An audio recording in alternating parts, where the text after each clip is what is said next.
Đấy em. Học tuổi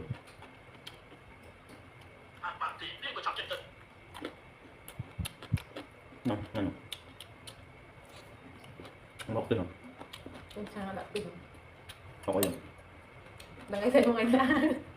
không có gì Bọc tin đấy, bọc Phật tin. Phật tin từ bạn. không ngon Mai thằng tôi nhìn học, là học tròn. không nói thôi Tôi nói từ mai thì đấy. mấy vợ chồng đấy phải đâu có nào Đúng không? cái này Anh.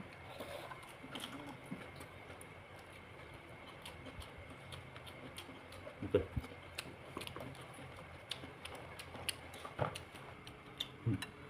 lại sợ bên này mình Trên quầy của đồ.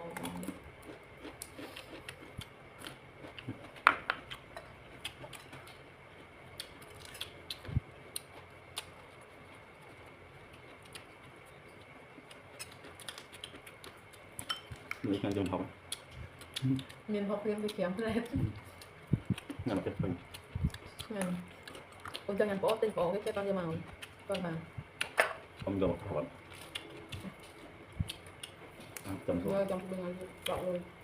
bỏ thân tôi cả đôi Hôm nay lên đấy.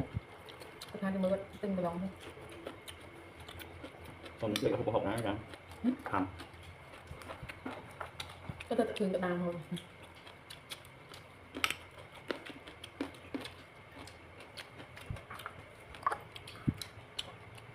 Nếu cái ngày tôi lại sang rồi nên cái ngày 7 mới đi ăn. Nói đôi thật. từ này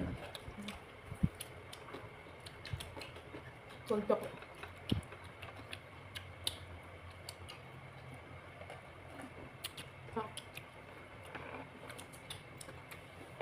Con chọc cái làm lại khai luôn không bắt ngon.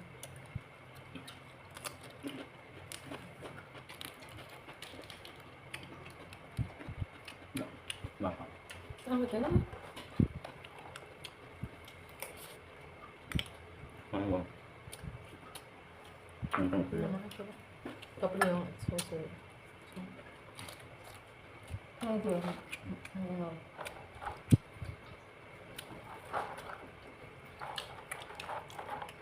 nhau trái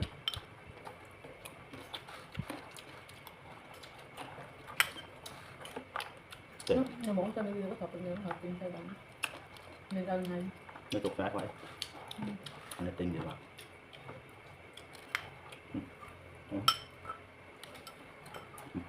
không luôn hả